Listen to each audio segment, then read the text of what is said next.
Chapter 6, Episode 6. B. When I met my brother for the last time.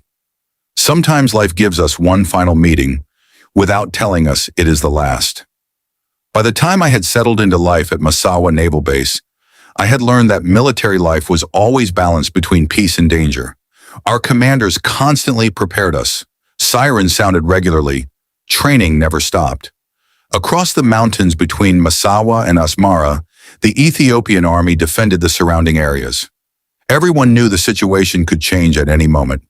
Although I felt safe inside the naval base, one night everything became real.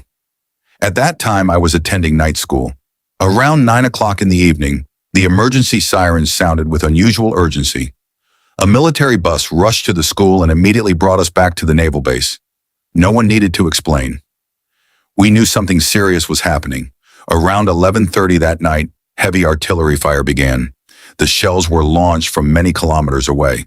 The explosions shook the entire naval base. The earth itself seemed to tremble beneath our feet.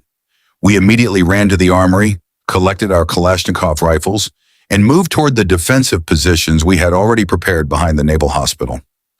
Months earlier, we had dug defensive fighting positions and reinforced them with concrete. Now we understood why. As the shells flew overhead, our lieutenant commander shouted, "Down!" We immediately lay flat on our chests.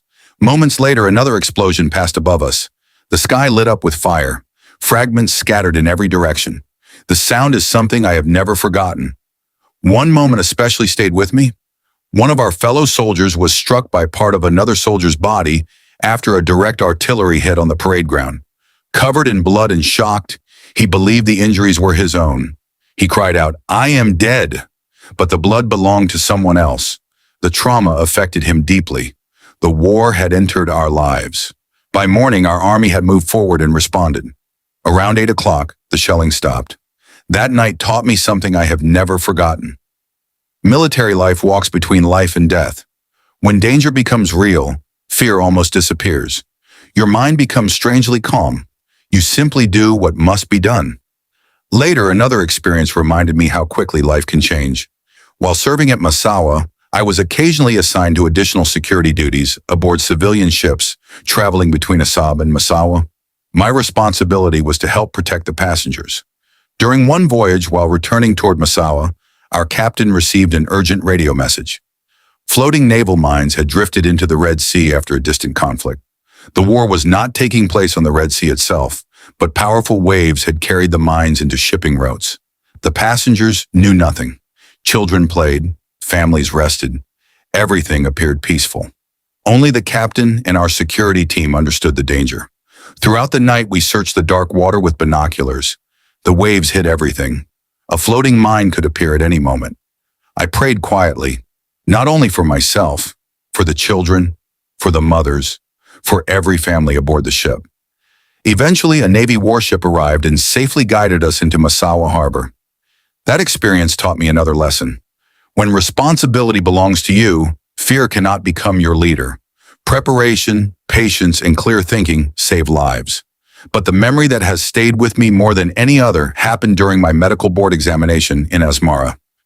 Because of an injury to my hand, I was sent to Kagnu Station for evaluation by the military medical board. Nearby was a recovery camp where injured soldiers waited for treatment and medical decisions. As I waited for my appointment, I looked across the camp. Many soldiers sat quietly together. One soldier was lying on his back on the ground. His clothes were old, his boots were worn, his hair had grown long, his skin had become very dark beneath the African sun. He looked toward me. He smiled, but he said nothing. Something about his face held my attention. I kept looking. I slowly walked closer. Still, he simply smiled. I asked quietly, "Are you Lima?"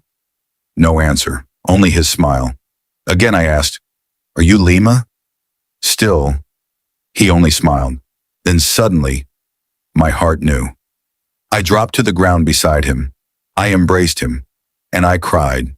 My oldest brother, the brother who had loved me, the brother who had once followed me all the way to Nikemta after hearing that I had secretly joined the Navy, the brother who had brought me clothes because he knew I had left home with nothing, was lying before me. Neither of us had expected this meeting. It felt like a dream. I noticed immediately that something was wrong. His body was there, but he was not fully himself. I spoke with his commanding officer and asked if he could receive better medical treatment. The officer looked at me kindly and said, "There are many soldiers waiting for treatment. He is one of many." I wanted to stay with my brother, but I had no money. I could not remain at the camp. Before leaving, I promised myself that I would return. I borrowed money from a friend. I wanted to take Lima into the city, buy him new clothes, give him one peaceful day away from the camp. 2 days later, I returned. He was gone. The soldiers told me he had been transferred far into the mountains. Then they told me something that has remained in my heart ever since. After I left, he kept asking, "Where is my brother?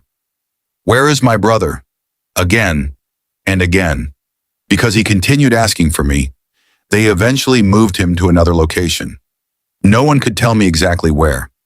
I sat on the ground, held my head in my hands, and cried. I left my mailing address at Masawa Naval Base in case anyone heard news. A few weeks later, a letter arrived. Lima had died. To this day, I do not know exactly how he died.